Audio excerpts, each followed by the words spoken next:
We look this morning to Psalm 55. I wonder if you have ever felt so hopeless that you could wish that you had wings and could just fly away from your troubles, fly away from your worries, and leave behind everything that causes pain and grief. And I imagine that if we could do so, we'd have something of that sensation that we have when we take off in an airplane. You know, when you take off in an airplane, the city that you leave behind starts to become smaller and smaller, to the point where when you're high in the sky, you seem so distant from the world. And all the problems that exist down below, you know are there, but they don't seem to have the same impact on you. You know there's fighting and conflict, but you're raised up, you're separate, as it were, from the world. Well, this is how David felt when he's penned Psalm 55. He says in verse 4, "My heart is severely pained within me, and the terrors of death have fallen upon me. Fearfulness and trembling have come upon me, and horror has overwhelmed me. So I said, oh, that I had wings like a dove. I would fly away and be at rest. Indeed, I would wander off and remain in the wilderness." David felt like the circumstances were so painful that he could fly away if he could. And while we don't know exactly the circumstances that David was going through, most commentators suggest that David penned this psalm during the time of Absalom's rebellion, when his own son rejected him and usurped his authority.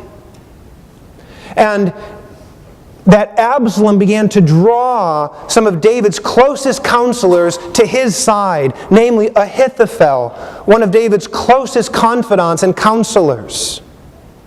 And so we read in verse 12, "For it's not an enemy who reproaches me, then I could bear it. Nor is the one who hates me, who has exalted himself against me, then I could hide from him. But it was you, a man, my equal, my companion, and my acquaintance. We took sweet counsel together and walked to the house of God in the throng." David says, my closest counselor has turned against me, has forsaken me, and I wish that I could fly away like a bird. And you know, in a manner of speaking, David does fly away as a bird. He flies to the throne of grace, and he brings to the Lord two central thoughts. And the first is, as he says in verse 9, that he knows God will make things right. He can't fly away from his troubles, but he knows that God is going to attend to these troubles, and to do so well. And so he says in verse 9, "Destroy, O Lord, and divide their tongues, for I've seen violence and strife in the city." But he also flies to the throne of grace for his own comfort. He trusts that God will care for him. As he says in verse 22, "Cast your burden on the Lord, and he will sustain you. He shall never permit the righteous to be moved." Isn't that interesting? First David says, I wish I could fly away. I wish I could remove myself. And then he says, the Lord will never allow the righteous to be moved. We can't fly from our troubles, but in our troubles, we can be held by God. And friends, that's the case because Psalm 55 isn't just about David, is it? It's about Jesus Christ. And you can hear the pathos of Christ in Psalm 55, where he says, "It's not an enemy who brought himself against me, it was a close friend. It was a confidant. It was one who I welcomed into my circle of friends."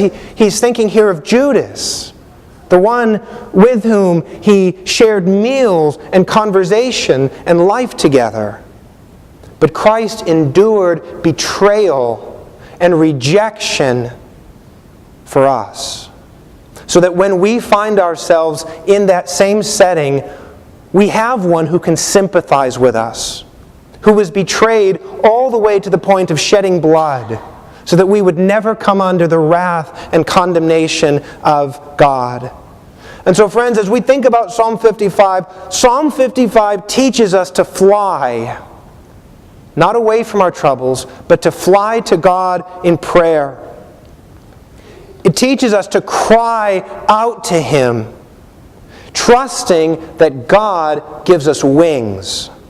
He gives us wings not to flee from our troubles, but to see our troubles from God's perspective and under the shelter of His wings.